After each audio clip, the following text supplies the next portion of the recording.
Jocelyn Babazi atandikire no kumanyisa ngo umwanya gwa cakatwire nuguma habiceka ebicuruze yo kusheza hamwe no kutekwa kw'abana babishye bacuru bato beitu ngwevyona nibiretwaho abazaire cakatwire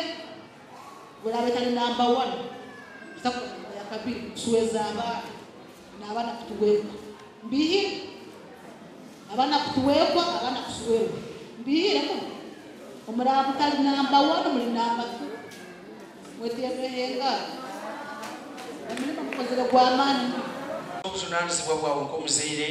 kukuza omwana ali kweyekyererezamu nk'omwiraguzo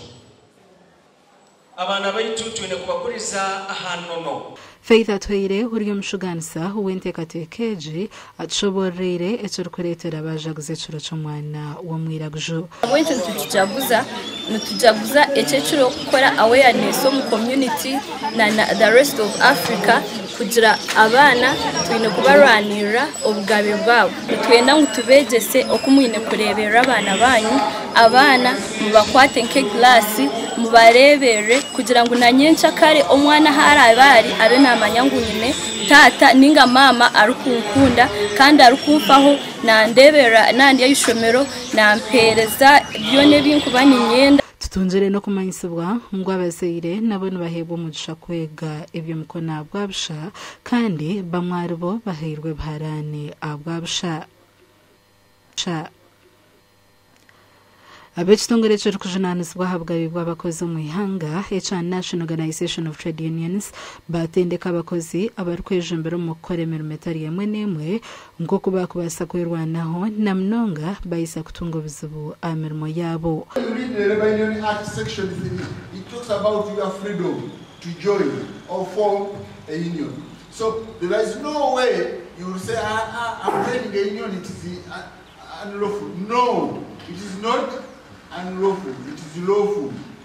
So no one will tell you why are you joining the union. Omushomogu gubeiraha omarimbara omukoze ana omugabe kurora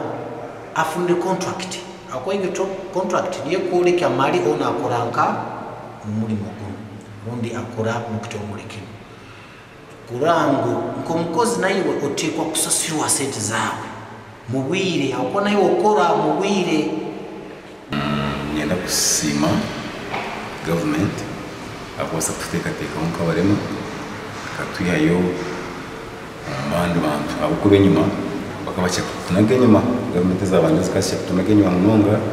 okushoma nkuko bakabatenda mu mashome kompanyira kusima government eje aho kwibase kufa kandi yabasa kwikiriza abarema nabo babasa kubamba abandi bantu workshop y'itsurumu yani twegesa iwo mukozi obugabe bwawe ahamuruma ho gukorera bishomero kutunga ejo shomero gukora uko kwano tubazana bakama babakutwara emirundi emingi union zeze kutukuba tuzitahamu tutekateka nguciye hamushara gunga tumushara gunga konka sirinabyo kwano kusaha murumo